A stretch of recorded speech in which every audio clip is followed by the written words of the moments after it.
Okay. Hello, everyone.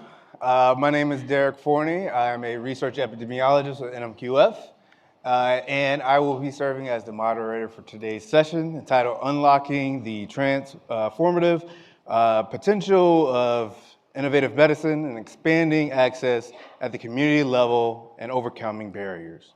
So my esteemed panel here will introduce themselves. We'll start to my right here. Sure. Hi, everyone. My name is Savine DaCosta, and I'm the Clinical Trial Diversity Site Lead at Biogen. Good afternoon. My name is Angela Moore. I lead cell therapy sales and marketing for Bristol Squibb. Good afternoon. I'm Dr. Zsanai Epps. I'm the Senior Director of Reproductive Justice Initiatives for the Black Women's Health Imperative.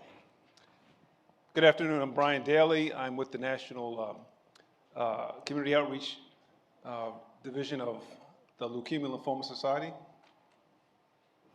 All right, so we'll get right into it. So, Savine, talk to us about the importance of clinical trials and why clinical research is important. Sure. Thank you for that question. After the panel that we just had, I just wanted to stress the fact that, we're dealing with some very complex and some highly controversial issues, and NMQF is doing an amazing job of bringing those issues to light. But to add one more chapter to the book that we're writing here at NMQF, clinical research becomes one more important factor that we have to talk about. And the reason is because it's actually the beginning of a lot of what we do. And without clinical research and without clinical trials, none of the drugs that we have would be possible. And to just bring it into fruition, how many people in here take any type of medication? Can you just raise your hand? Awesome. An aspirin, a Tylenol, all of those things would not be possible had it not begun with a clinical trial. And clinical trials would not be possible without patients. And all of us are patients. And we need to continue that guise and participate in clinical research. And the other thing is, when we think about clinical research, a lot of people want to say, I don't want to be a guinea pig. I don't want to participate.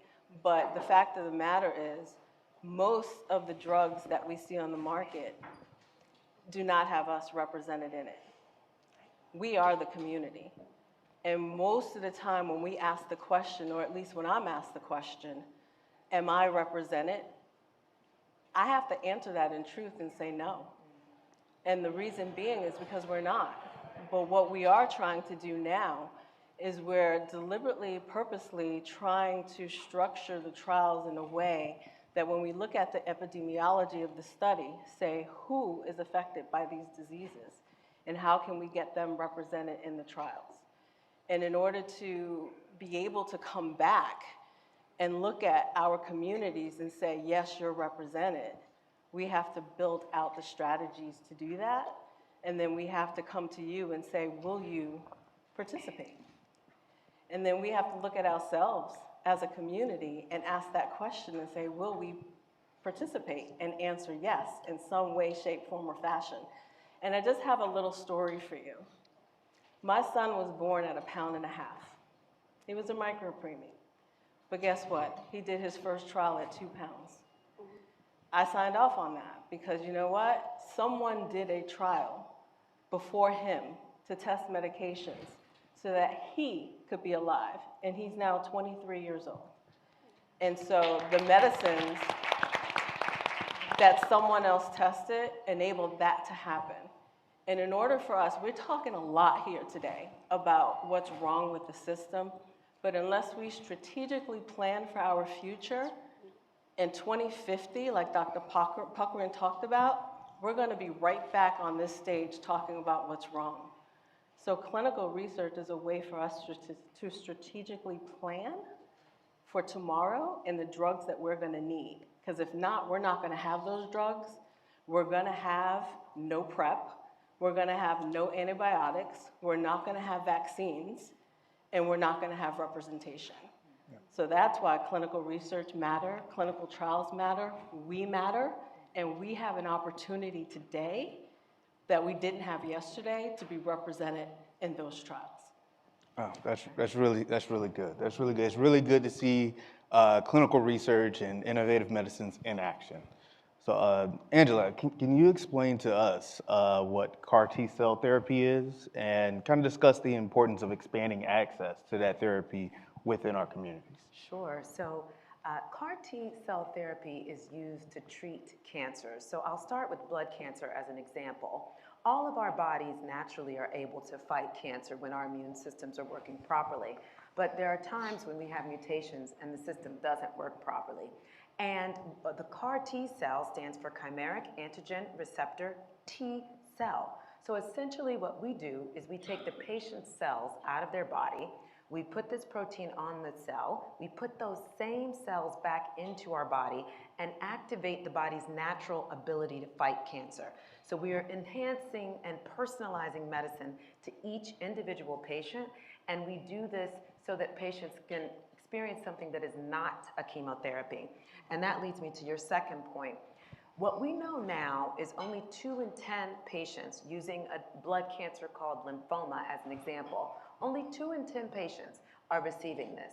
And we know that the patients who are receiving this cutting edge cellular therapy that it actually has curative potential are typically white, male, affluent, and typically in urban areas. Now, part of that is because where you can receive an innovative and cutting-edge cellular therapy is in an academic treatment center, oftentimes big cities, oftentimes not so easy to get to. And so when we talk about expanding to the local community, we believe that everyone should have access to something that could potentially cure them. Doesn't matter if they're in a rural area, it doesn't matter if they are affluent or not affluent, it doesn't matter what type of insurance they have, but we believe that they should have access to that treatment because no one should go without having a chance for a cure, particularly when we know that these medicines work for patients. That's great. That's great. So it's good to see that a lot of these companies are focused on getting these treatments into the communities. Well, how does Biogen address the lack of representation in clinical trials, and what does it look like in these underrepresented communities? Sure. When we think about representation in clinical trials, in the past, like I stated before, you didn't see it. Specifically, I'll talk about our lupus area. What we've been doing is, one of the things that you have to do is you have to build trust. But in order to build trust, you have to speak truths. So what we've been doing is we start very early, and we work in the community. And I think we talked about this in one of the earlier panels, is we build awareness in the community. And we build that by talking about the disease that we're working in. And we also talk about what clinical research is and what it's not, what it can and what it cannot do. So once you're doing that, the first time a person hears about a trial shouldn't be when you're asking them to participate. The first time they hear about a trial is when they're learning about what it is. And so we've been doing that work in the community. We actually work with the National Minority Quality Forum. We have a clinical trial learning community. We work with the barbers, we work with the hairstylists, we work with the churches, and we go in and we work with the community leaders and ask them, what is it that they need? What is it that they would like to hear? So it's a lot of listening, it's a lot of understanding, and then it's a lot of talking about what is this thing we call science, and how is it developing? What is it about clinical research? Again, am I a guinea pig? Like, what does that mean? And what is innovative medicine? And how do I become a part of it or not? And how does this impact my family? And that is the long game. And sometimes it takes a year for people to understand and hear it multiple times, and sometimes it takes 2 or 3 years. But it is a commitment. And then as we go along that journey with them, it's multi-channel. So we have the seminars, we have webinars. I actually have developed a webinar series for our lupus patients where they can actually tell their stories. We've been doing these webinars since 2022. We've done 24 of them, and we actually have over 570,000 views because it's become a safe space where patients can share their stories and interact with each other. And we just go out and we show our face in the communities, So they see that pharma is not always the big bad person, but we're willing to work in community because that is what they ask of us. And then we actually, work to look at the epidemiology of lupus. There are over 5 million lupus patients in the world, 1.5 million in the US. 90% of those patients are women. It disproportionately affects Black African American women and Hispanic Latin women. So we interact with those communities and we try and set goals for our studies so that they recruit in that way. So that when the medicine does hit the streets, if it does get approved, we know it works in the appropriate patient populations. And then we can look you in your face and say, yes, we included you in our trials and we know it works in you. And that's a powerful statement for our doctors to be able to say that. So that is the journey that we're on. That is what has been asked of us by our patients, by our people, by my community. And I am committed in this role at Biogen, and it is the only role that Biogen has as such that I can work from study startup all the way to the end of this study to make sure that I am pushing in every aspect of the company, as well as being out in the community to deliver on this promise that we've made and the commitment that we've made to the communities that we work with. Awesome, awesome. Derrick, can I just jump in Sure. on that one? I wanted to just underscore the criticality of the work that you do early on because we're almost like partners. She does the clinical trial part, and one of the barriers that we're seeing to cellular therapy, and even more so we're studying also in lupus, is that some of that early work that you're doing now to build trust and help people understand the disease and the possible treatments in the clinical setting didn't happen with some of the cellular therapy that we see now in the cancer setting, and we're playing catch up a little bit. So it's so imperative that your work continues across the industry, because if you don't do this part, we're here standing with these amazing treatments that don't make it to everybody. So The other part is the work that we're doing is not just Biogen's work. yes, it's for the whole. It's for the whole community. It's for the whole disease.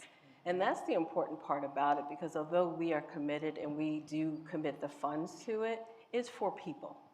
And that's the beautiful part about this. If we are going to do this, we have to do it for people and for patients. It can't just be about my company and my company's profit margin.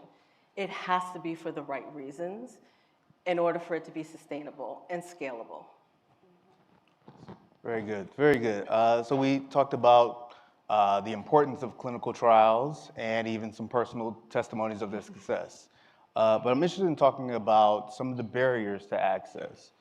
So Bryon, I'd like to start with you. What are some of the barriers preventing patients in Black and African American communities in the United States from gaining access from innovative medicines and clinical trials? And what are some of the solutions to those problems? So I'm going to go through about 5 barriers which I've observed. And having been diagnosed with multiple myeloma back in 2018, I had the opportunity to be presented with a clinical trial. And I chose not to, for no other reason than I wanted to start with the first line of treatment, a standard line of treatment, and see how that went. However, number one, there's a historical mistrust in the medical system as a result of some very highlighted incidents, the Tuskegee syphilis study, as well as Henrietta Lacks, just to name 2 examples. And these are very deep-seated, deep-rooted traumatic events that have generational trauma attached to it. And so for that reason, many people who have the opportunity to be presented with a clinical trial choose not to.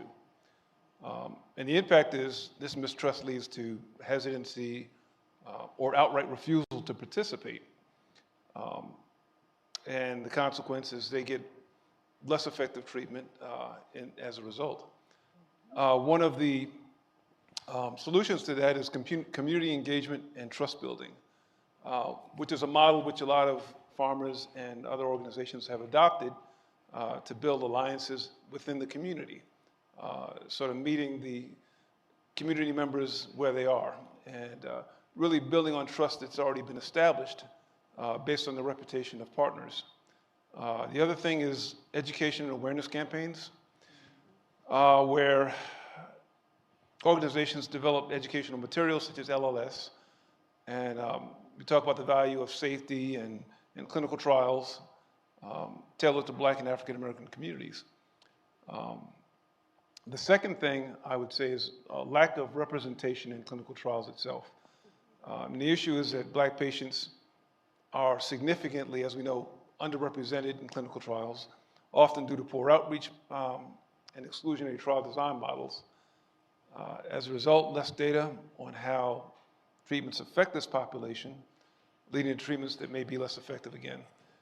And also, another solution would be inclusive trial design and recruitment, where diversity goals are required in clinical trial recruitment, and design studies that reduce participation burdens are implemented.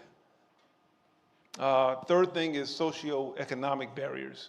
So when you think about the cost of transportation to and from a treatment center, that's a cost burden that's taken on by the patient itself. Job inflexibility is another thing. If you're a hourly wage earner, chances are you're not going to have paid leave. So you're sacrificing income for healthcare. Policy and regulatory reforms. FDA and NIH can mandate diversity requirements, reporting for trials to reflect the demographics in the general population. And also, Medicaid can be expanded to include trial participation. That will likely not happen under this administration, but that's a thought. Number 4, provider bias and communication gaps.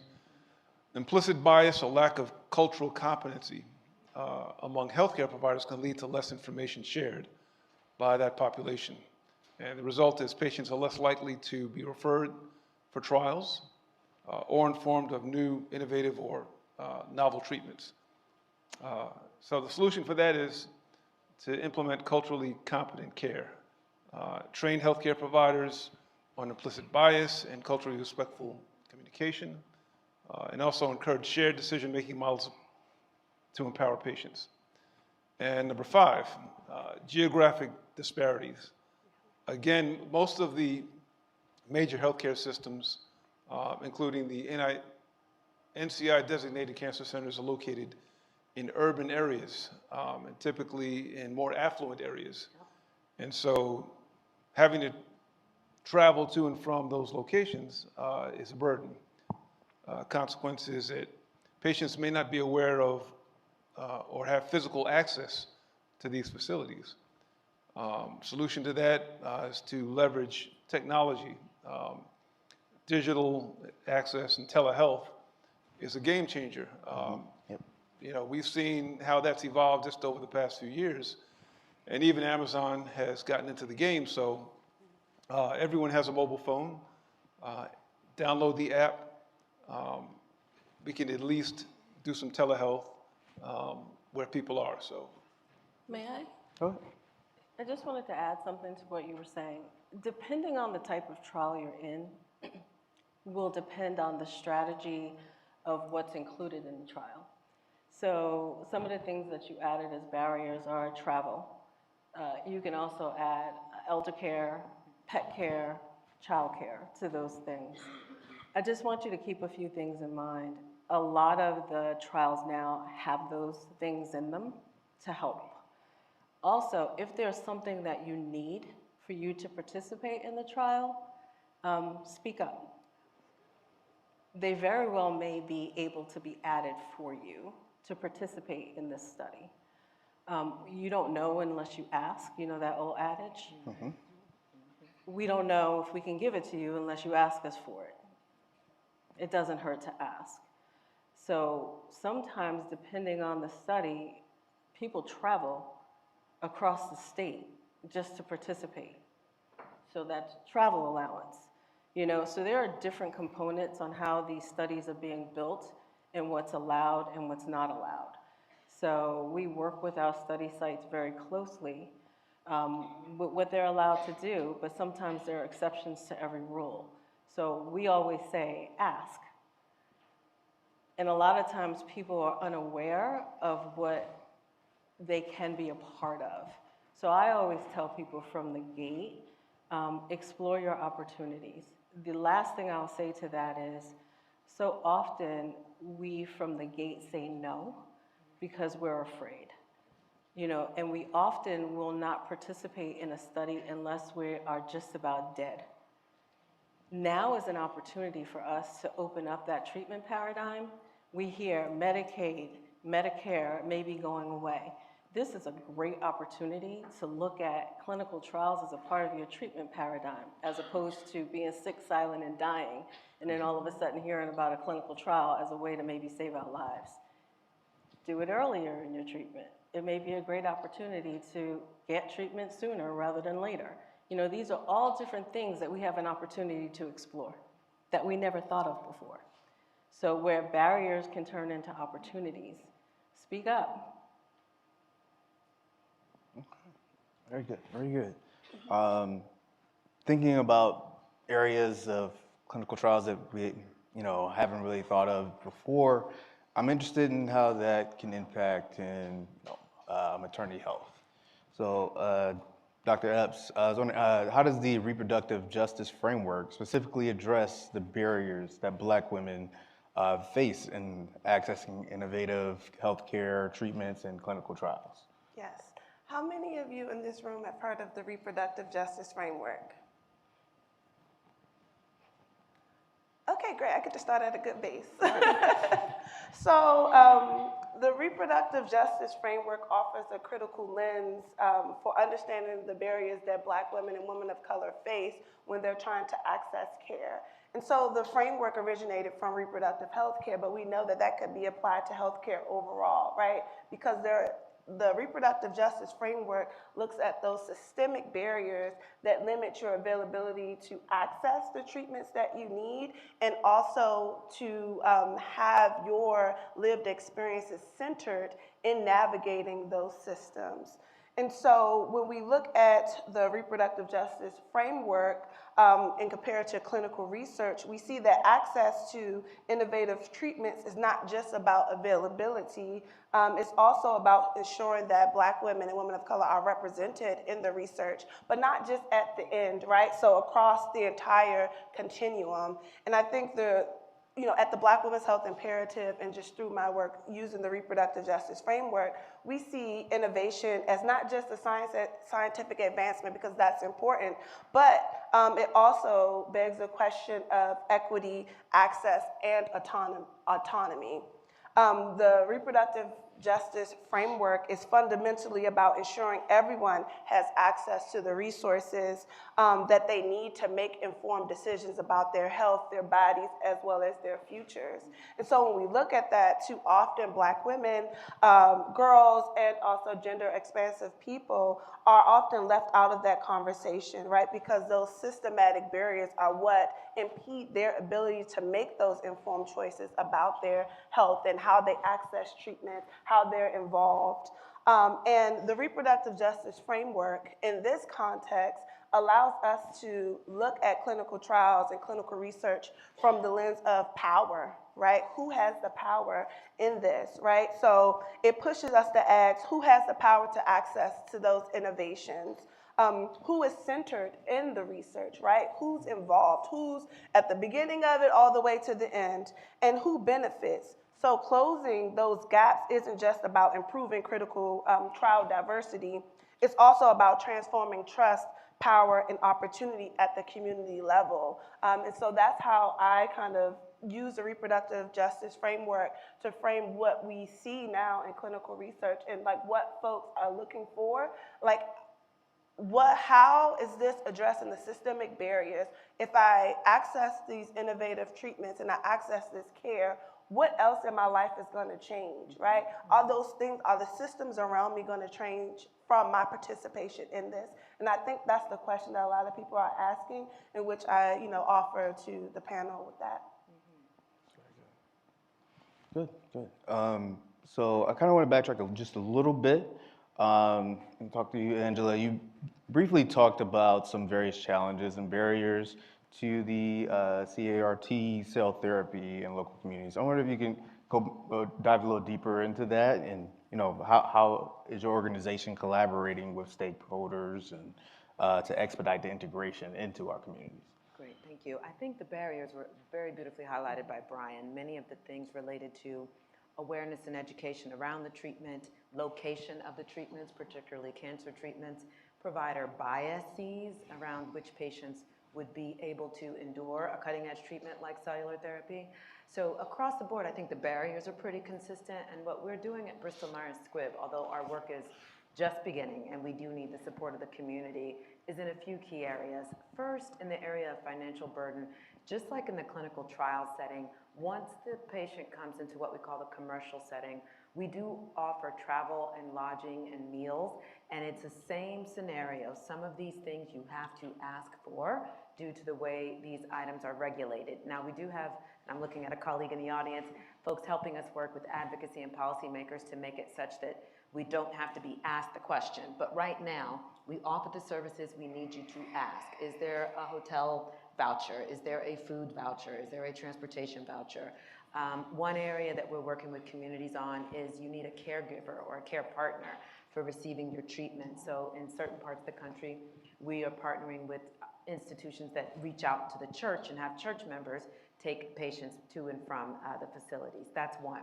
Another area that we work in is education of physicians in two areas. The physicians that are based in the local communities, so even if they can't give the CAR-T cell therapy at their location, educate them about the fact that it exists, and if a patient presents with certain characteristics, please consider sending that patient to another, UAB, for example, in Alabama, that maybe is 3 hours north, but would be eligible.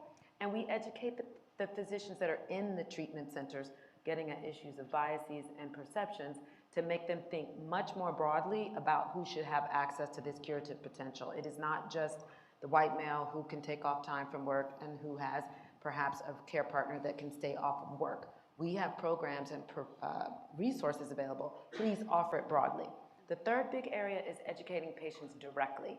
So we are actively engaged with partners such as Balm and Gilead, International Myeloma Foundation, and other community local partners on educating about both the disease as well as the treatments that are available. And then, of course, we educate with our own mechanisms, but back to the trust issue, not everybody wants to hear from Biogen or Bristol Myers Squibb, so we make sure that people have access to the patient information regardless of where they might seek to find information.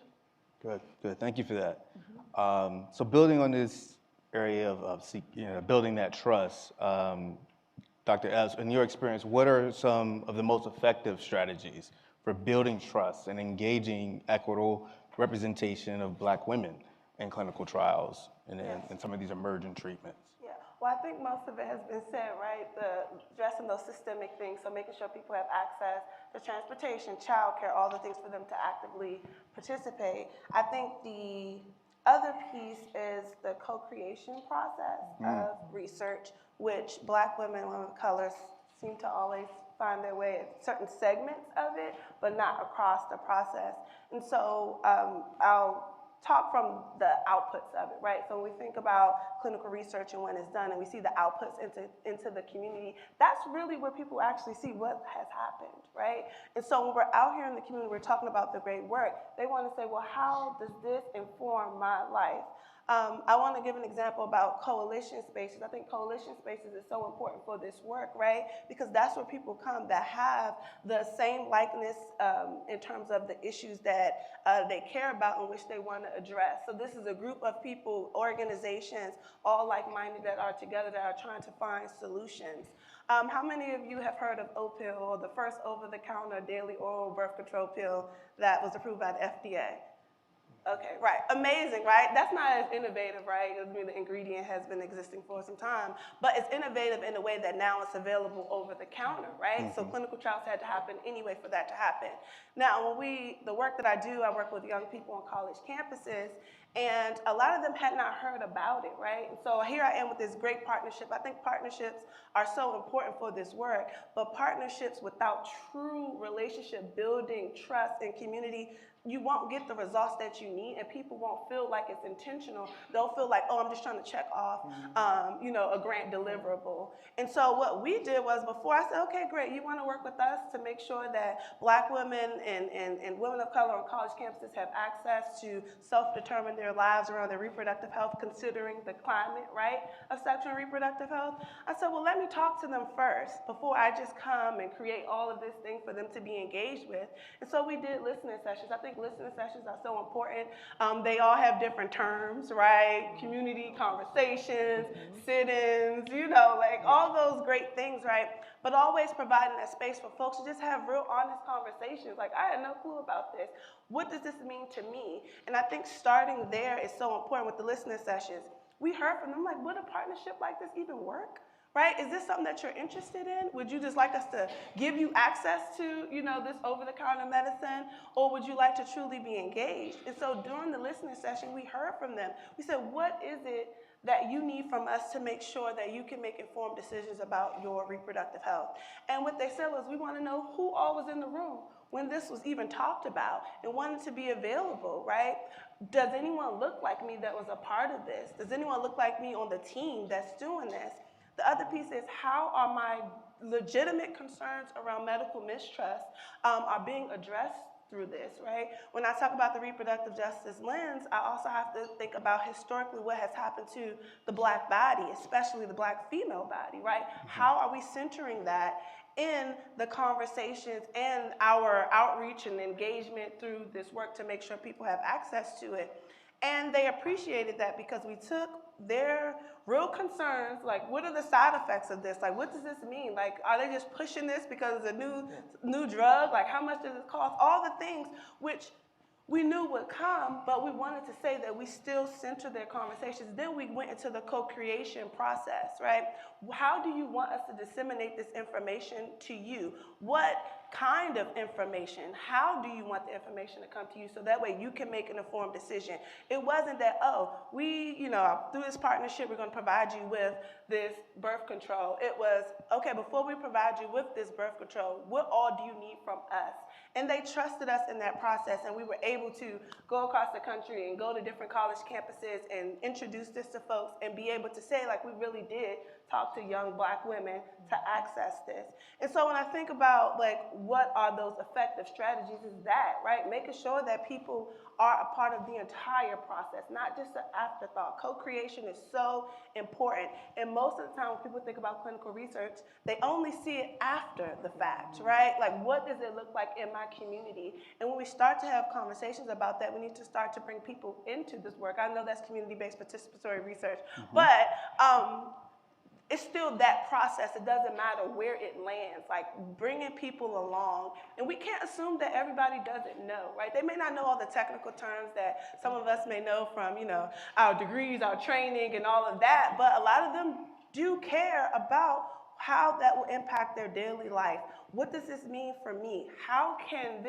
What about this is tangible for me? And when we start to center that for folks, that we can truly be effective in ensuring that folks are a part of the process from the very beginning, and we actually have the health outcomes that we need to ensure that people live longer.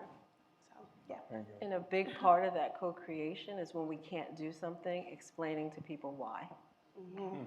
Because then they feel like we're just walking away. But when we explain the why behind it, and it could be regulatory, it could be financial, but when we really start to explain why and give them the reasons behind it, it seems to be more accepted in that way. And we just don't leave people hanging out there as to whatever. And part of also in clinical research, a lot of times people have not received their results from the study. So they feel like they contributed and then they don't hear back from us. So a big part of what we're doing now is being able to give people their results back from the study. And it seems like a really small thing, but it's a big thing. Or being able to say thank you. You would not believe the regulatory hoops we had to jump through just to be able to say thank you to people. And now we've worked on that, and to be able to say thank you for your part in all of this.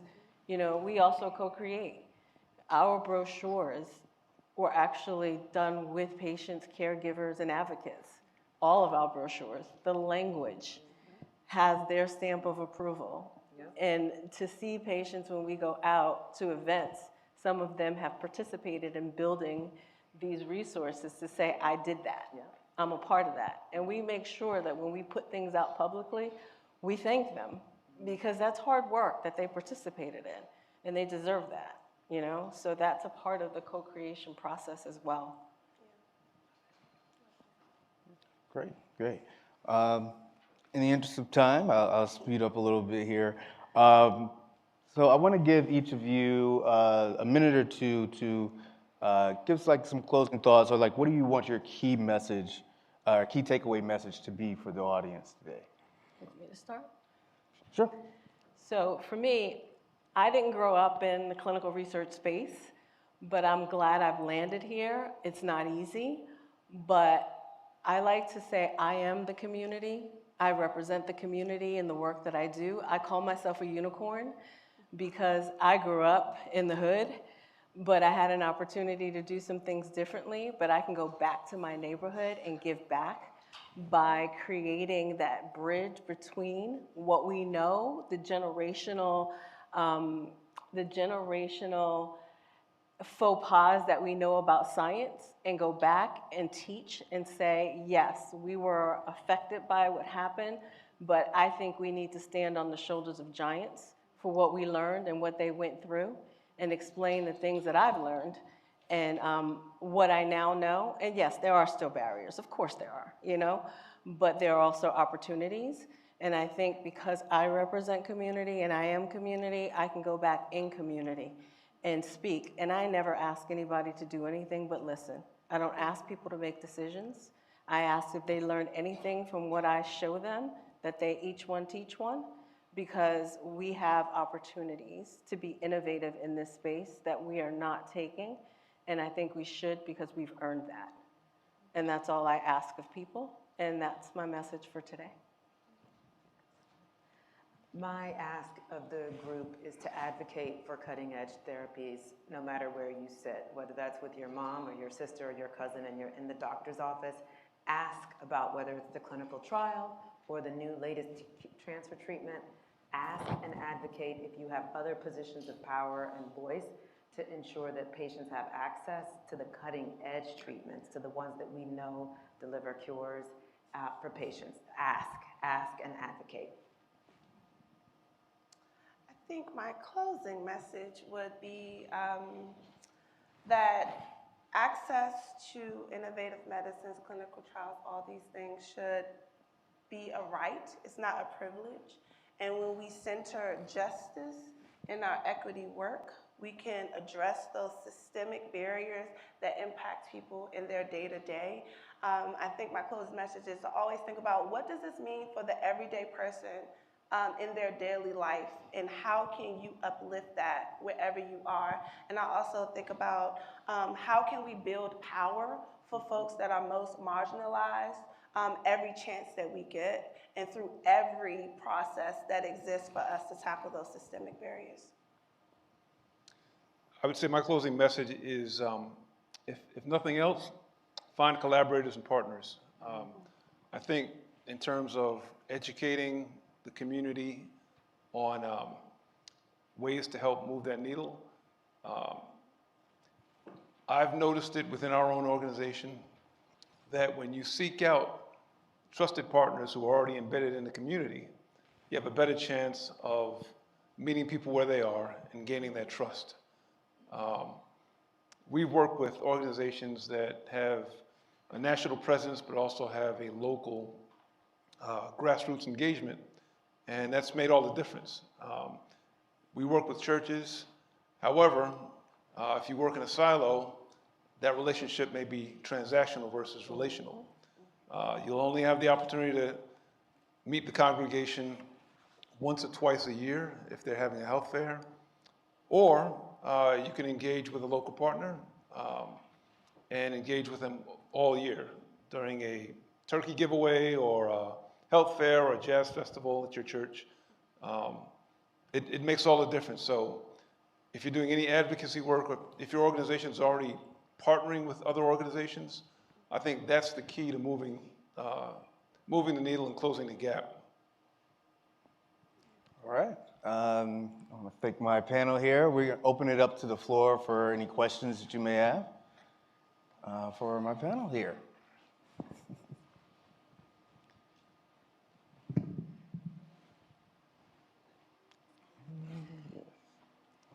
Yeah, okay. I can't really see. There we go. Oh, there we are. Hi, guys. Right, yeah.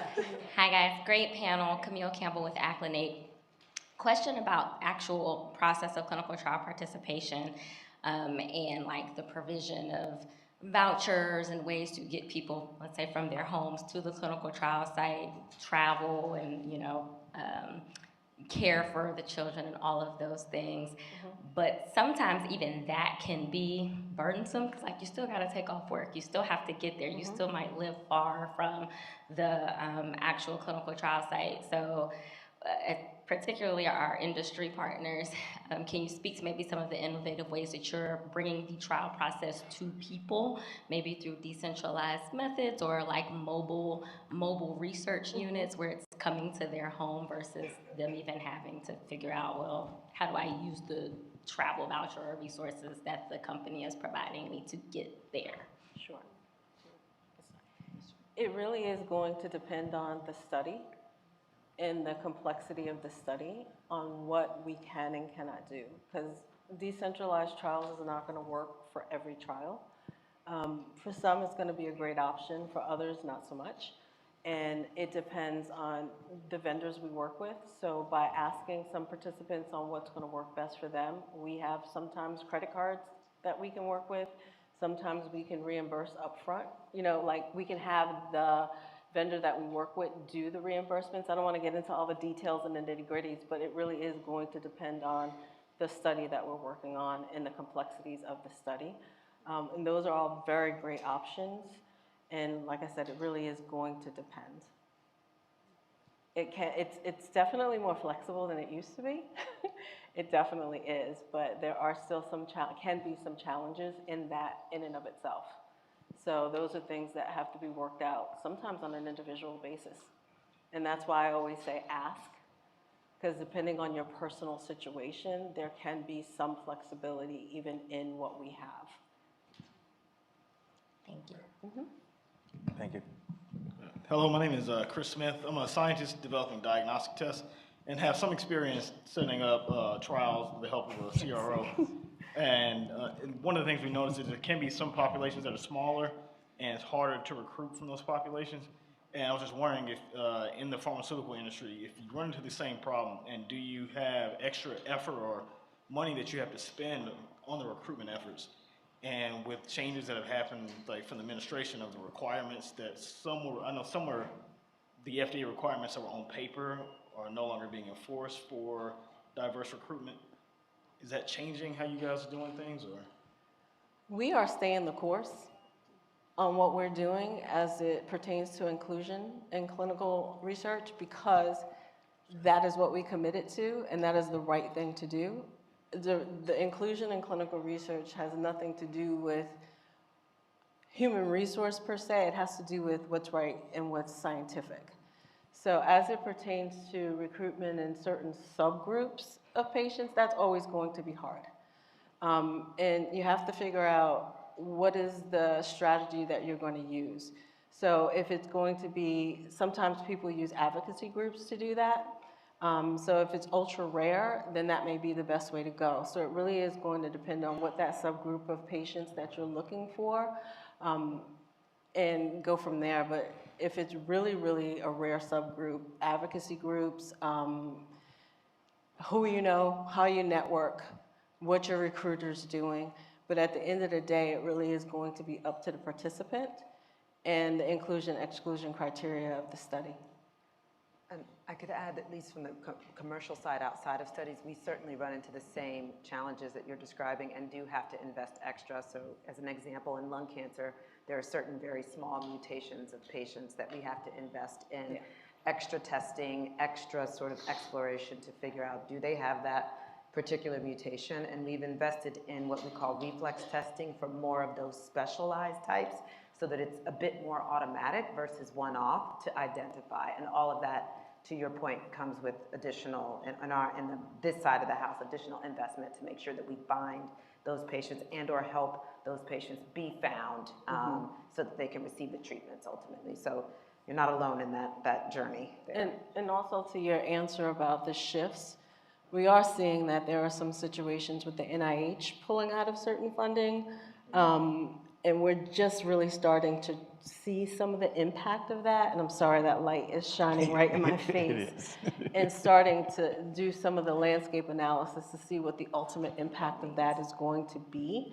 So the NIH does do a lot of research funding, but then you have companies like ours that we do our own research, but that does have a downstream effect on the clinical trial sites that we use because they do multiple studies. Exactly. So we're just really starting to see what that impact is going to look like, and it's still early days for that. Thank you. Hi, this is Harsha Rajasimha. I'm the founder of Jiva Clinical Trials and also a rare dad and a patient advocate. So fantastic comments and perspectives shared. Thank you for that. Couple questions. One, where can technology and AI be part of the solution? It can also be a barrier. We have heard about the digital divide. And so which areas and which parts of the clinical trial recruitment and retention continuum where AI and technology is actually proven or making a real dent versus something to avoid to minimize making it a barrier. And the second question I had was around is right thing happening by itself just because it's the right thing to do, or do we need a stick or a carrot, say a policy or a regulation for it to actually happen? And so where do you see things are already happening because that's the right thing to do, it's good science, and where actually we need a stick? You take it. Yeah. All of that. We've had policy, we have the DEPICT Act, we've had guidelines. This is not new. This has been happening for a really, really long time. I think you need both a stick and a carrot to move people, but at the end of the day, we know that this is the right thing to do, and as we're in this period of what do we do? How do we do it? We already started this ball rolling. Do we stop it? A lot of our companies already have infrastructure in place to move the ball. So do we stop it? We've decided, no, we're gonna keep moving, you know? And as far as AI, that's a loaded question because we're building trust and truth. And a lot of our populations that we're looking to work with, when you look at the statistics, 11% of the population still don't have internet. So asking them to understand what AI is and the implications on how we build this is kind of hard, you know? But also, from a process and operational perspective, it does have its place, but at what points do we use it?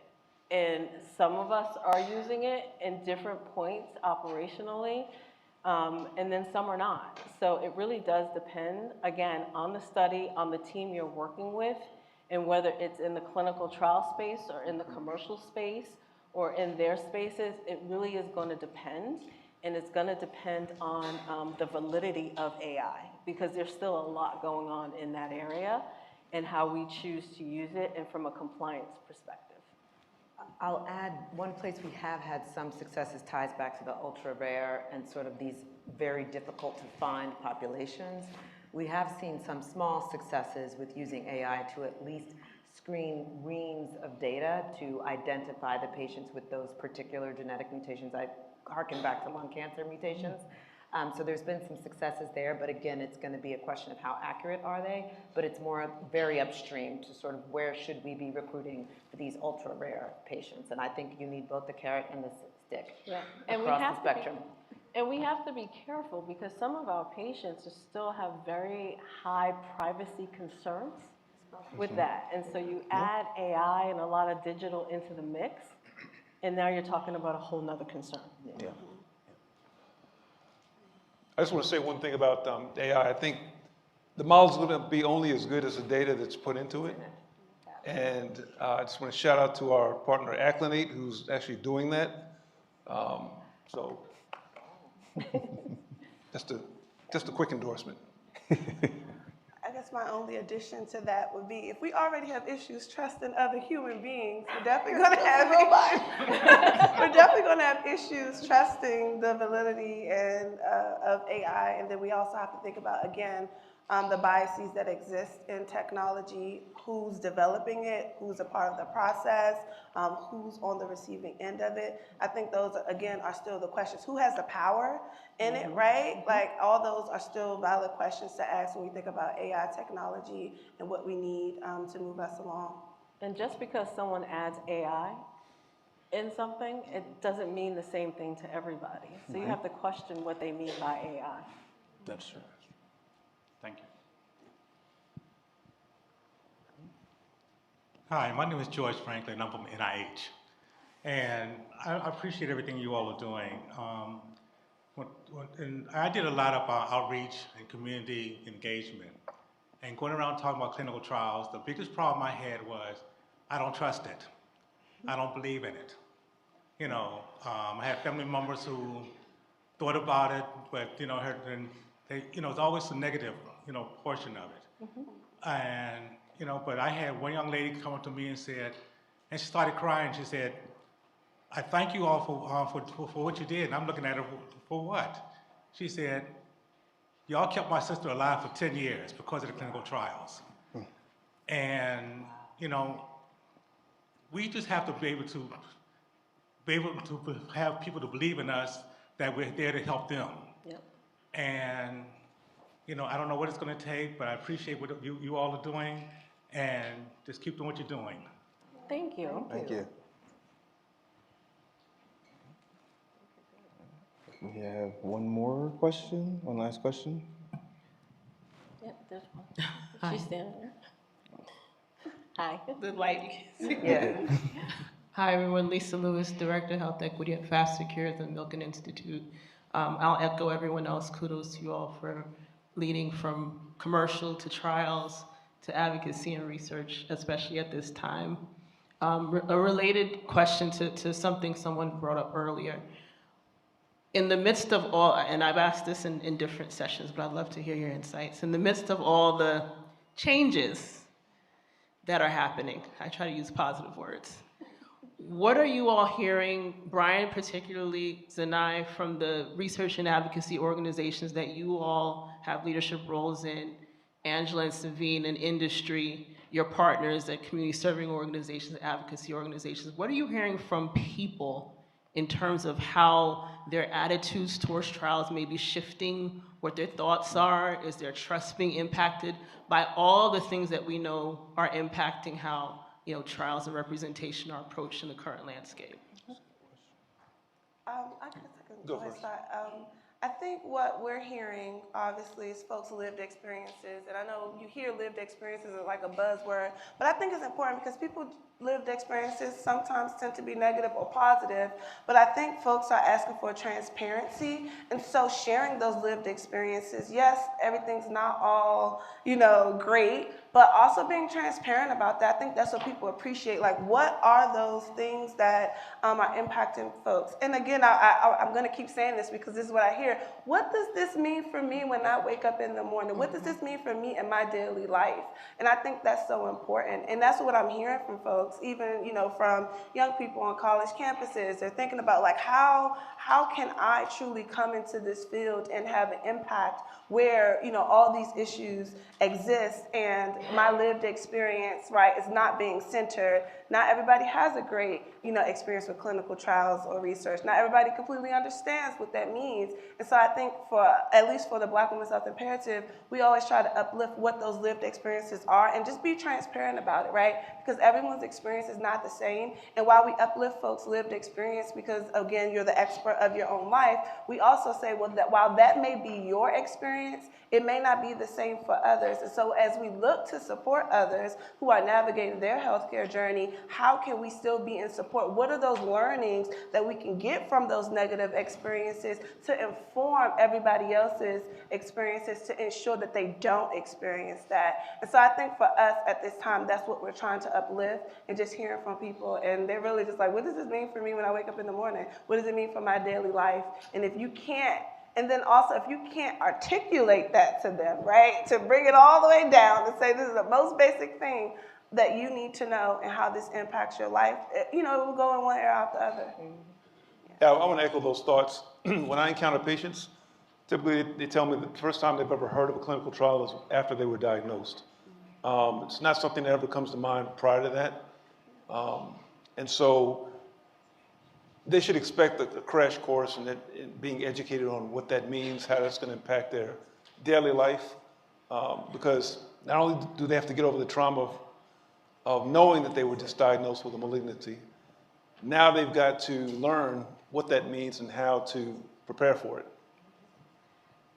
In the times of uncertainty, right now I'm hearing a lot of just questioning, like what you said. What does this mean? What impact is it going to have on me? Will I still be able to get my medicine?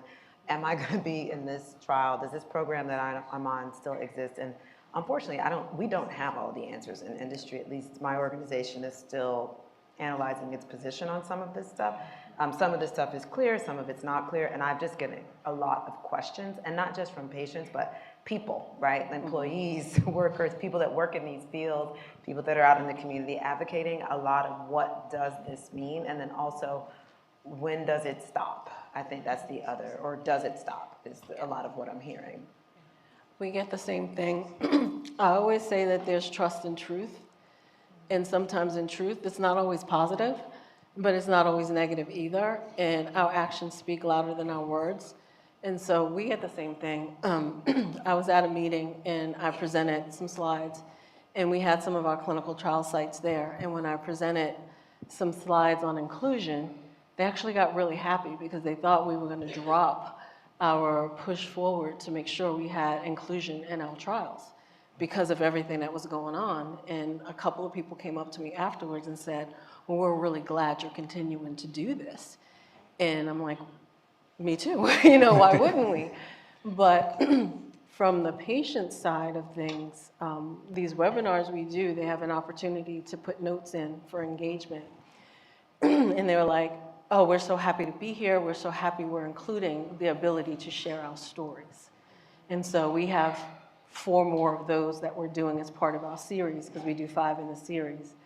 So from our perspective, and my boss is here, our head of health equity is here, we have our policy person here, so we are committed to continuing the work that we're doing. We're here, we're doing the work, and we're just going to continue as much as possible. And when asked, excuse me, that is what we say. And if we have to change course, excuse me, we'll communicate that as well. And that is the best that we can offer, and have trust and truth, and that's what we can offer to our community as well. Thank you so much for your questions. Thank this amazing panel. I thank you for an amazing discussion today. I think they'll be available for some questions. Thank our moderator. Our moderator. Thank you very much, moderator. I think they'll be available to have additional discussions afterwards, but I think that's going to wrap us up for today. Thank you. Thank you for coming. Great.